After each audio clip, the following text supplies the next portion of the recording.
Qui aurait cru que ce qui sauverait le monde de My Hero Academia, ce serait un stream? Faut vraiment que je m'y mette.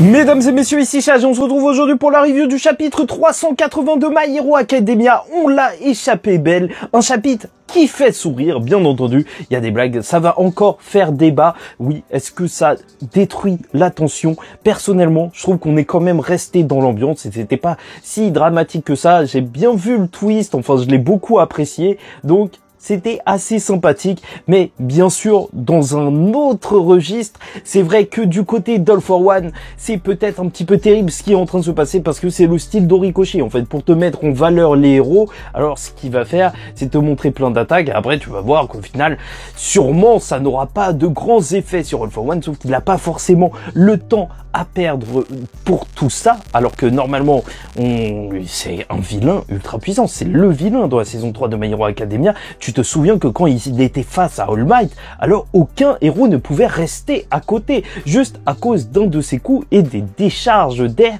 qu'il y avait à côté. C'était juste impressionnant à voir. C'est vrai qu'on perd ce côté-là d'All for One, de grand méchant surpuissant, juste ingérable, et ça, c'est peut-être dommageable, c'est peut-être le truc qui coince un petit peu, pour moi, personnellement, avec les chapitres en ce moment de My Hero Academia. Mais sinon, j'ai beaucoup apprécié ce chapitre avec le retour d'Horikoshi qui est de bonne humeur, puisque dès le début du chapitre, déjà, on va retourner sur Gentleman Criminel qui a son moment de gloire, en fait, hors des caméras, parce que si avant, en fait, il représentait bien la société, tu vois, les personnes qui vivent pour les caméras, ils voulaient tout le temps être filmés. Là, il tente de tenir Yuei grâce à son trampoline et bien sûr l'effet du pouvoir de la Brava qui le renforce, mais surtout elle est en train de hacker Yuei pour faire en sorte que justement la plateforme s'envole, reste envolée.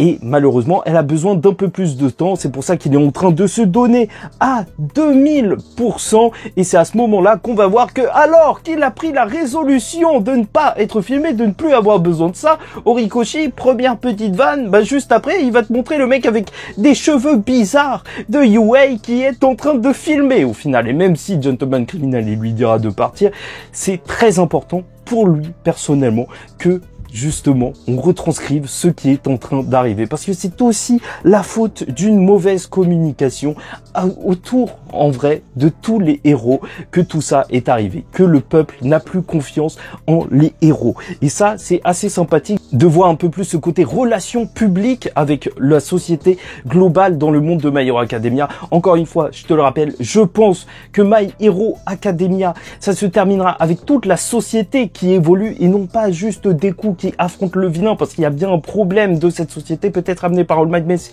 un autre sujet. Et bien sûr, c'est là où le personnage de Gentleman Criminel, il est appréciable, c'est qu'il se rend compte que ce qu'il avait essayé de faire, s'introduire dans l'école pour faire je ne sais quoi, c'était vraiment pas bon, parce qu'il y avait ce genre d'élèves qui risquerait sa vie, justement, pour les héros, et ça c'est beau. Et la Brava compte bien diffuser ce qu'ils sont en train d'enregistrer au monde entier, et ça c'est magnifique. Oui, ça va terminer en stream, tout le monde va voir ce combat juste incroyable de la même manière que nous, et tout le monde sera obligé de dire que quand même ils sont respectables les héros, et même les vilains qui se mettent du côté des héros. Ce sont les streams qui vont sauver le monde de My Hero Academia. Et la plateforme de Yuei peut continuer de voler. Mais malheureusement, il y a encore les ennemis qui se trouvent là, et c'est là où on va retrouver les clones de Twice qui vont pousser Aizawa, qui sont bien là pour détruire les héros. Et alors qu'il est en train de tomber, tu vois que Present Mike aussi est en train de tomber, en train d'essayer de le rattraper. Donc tu vois, tout le monde est en train de tomber. Et c'est là que tu vas avoir Kurogiri, donc Shirakumo, leur ancien ami qui a été transformé en Nomu, qui va les téléporter. Parce qu'il doit protéger en réalité Shigaraki. Mais là, il se sent pas bien, il sait plus qui il est. Et j'espère juste qu'à la fin de toute cette histoire, ils pourront reformer cette bande de trois. Et là, premier fait grandement notable, c'est que vu que Aizawa n'est plus là sur la plateforme, ça veut dire que Monoma ne peut plus justement copier l'alter d'Aizawa pour arrêter Shigaraki. Et donc, comme Mandalay le dira, alors maintenant, ils doivent justement faire confiance en Deku, parce qu'il n'y a pas d'autre solution. Et je voulais juste vous dire de garder en tête que normalement, de toute façon, Monoma garde de 5 minutes l'alter qu'il a copié.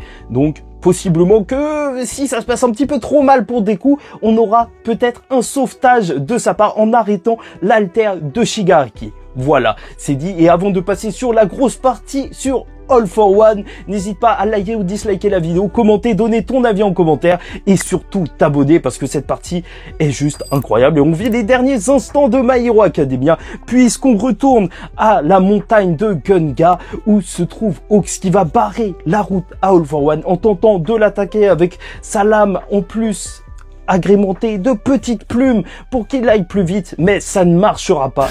Après un petit discours où il va dire que en réalité il faut qu'il rejoigne extrêmement vite Shigaraki pour lui transférer sa conscience et donc qu'il prenne le contrôle sur la fusion Shigaraki All for One, parce que depuis le début, il voulait prendre son corps, mais la haine de Shigaraki était tellement grande qu'elle avait réussi à prendre le dessus, ce qui avait mené à une sorte de fusion des deux, et là, il a plus du tout le contrôle, c'est Shigaraki au contrôle, et donc il veut le reprendre entièrement, et ça fait plaisir de voir All for One enfin dire qu'il a raté un truc et qu'il n'avait pas des milliards de plans derrière, même si, bon, ça c'est son plan de secours, d'arriver, alors il va juste exploser Hawks. Et en fait, la page aurait pu être une des pages les plus choquantes de My Hero Academia, mais c'est devenu une des pages les plus drôles de My Hero Academia, parce que Tokoyami Fumikage, mon personnage, un des personnages préférés que j'ai, je le vois, tu vois, qui est juste déchiré, et juste après, qu'est-ce qui se passe? Tu vois la tête de Hawks qui passe en mode shoujo. Aucun sens, tu ne comprends absolument rien, et surtout la tête de Fumikage, elle est juste excellente à ce niveau-là, parce que Horikoshi a pété un câble. Là, je sais pas où on est. En fait, clairement, je sais pas du tout où on est avec ce visage. Franchement, c'est juste incroyable. Et certains ne vont pas aimer, mais moi, purée, qu'est-ce que ça m'a fait rire, ce gag. C'était débile. Mais purée, cette tête de Fumikage, je m'en souviendrai. Et en fait, si Hawks a été sauvé, c'est grâce à l'intervention de Camille qui est arrivée. Donc voilà, avec son alter qui permet de créer des illusions. Et ça, c'est très très intéressant. Parce que face à un All for One qui est peut-être tout puissant, peut-être que la seule solution, c'est d'utiliser des illusions à la Aizen. Tu sais que ça peut partir très très loin. Ça se trouve que là, tout ce qu'on voit, ça va être une illusion par la suite. Et c'est juste parfait dans un combat où ils ont juste besoin littéralement de gagner du temps. Et sait-on jamais jusqu'où ça peut marcher? Est-ce que ça peut marcher sur Dark Shadow, sur l'alter de Fumikage, pour lui faire penser qu'on est en pleine nuit noire et qu'il devienne justement la créature inarrêtable qu'on a vu maintes et maintes fois lors du manga, qui a même écrasé Redestro? Possiblement, ce serait juste énorme, parce que franchement, moi je l'attends au tournant Fumikage. Je veux voir un Dark Shadow à son potentiel maximum. Vraiment, c'est un des alters les plus puissants de My Hero Academia. Qu'est-ce qu'on attend pour voir ça? Ce serait juste incroyable s'il se prenait cette illusion pour qu'il pense qu'il est dans le noir. Et bien entendu que Kaimi n'est pas seule, elle est avec Seiji qui, je te rappelle, a son alter pour créer des bouts de viande, en fait modifier corporellement les choses, et il fait voler sa camarade. Mais même, il n'est pas tout seul, en fait, c'est les lycéens de Shiketsu qui sont arrivés alors qu'ils devaient transporter les civils qui étaient évacués. Bon, il y a eu un petit problème du côté de UA, mais de toute manière, leur mission a changé, et là, ils viennent prêter main forte, et surtout, c'est le retour d'Inasa. Et là, ça ne rigole pas du tout. Il est là, tu le vois balayer des Twice. Et c'est vrai que c'était peut-être un des héros avec le plus gros potentiel. Et sait-on jamais, qu'est-ce que ça peut faire? En vrai, c'est peut-être un petit peu dangereux avec les flammes de Dabi qui sont à côté. Est-ce que ça peut brûler toute la forêt d'un coup? Il faudra qu'il ait une extrême maîtrise. Mais ça, je n'en doute pas. Peut-être combo avec Endeavor ou Hawks en volant encore plus vite. Franchement, ça va juste être incroyable. Et en plus, les élèves de Shiketsu, ils sont pas là gratuitement, et c'est ça que j'aime bien avec Horikoshi, c'est que c'est pas juste un combat pour un combat, mais qu'il y a bien un lien avec les élèves de Shiketsu, que ce soit Inasa qui est lié plus ou moins à la famille Todoroki, qu'il a toujours plus ou moins admiré. Voilà, donc Kaimi qui avait été prise en fait son identité par Toga, et bien sûr Shishokura qui est là alors que son frère, son père, je crois, travaillait à la prison. Et donc, voilà, All for One a fait évader des personnes. Il en a souffert lui aussi. Tous les élèves ont des comptes à régler. Et c'est vrai que là, revoir les personnages qui devaient passer le rattrapage, ça me fait me dire que ce serait très cool que Shoto vienne, parce que obligatoirement qu'il faut qu'il soit là pour affronter Dabi lui aussi. Et bien sûr que tout le monde rêve d'une tornade avec le phosphore de Shoto. Ça, ce serait juste incroyable pour éteindre les flammes de Dabi.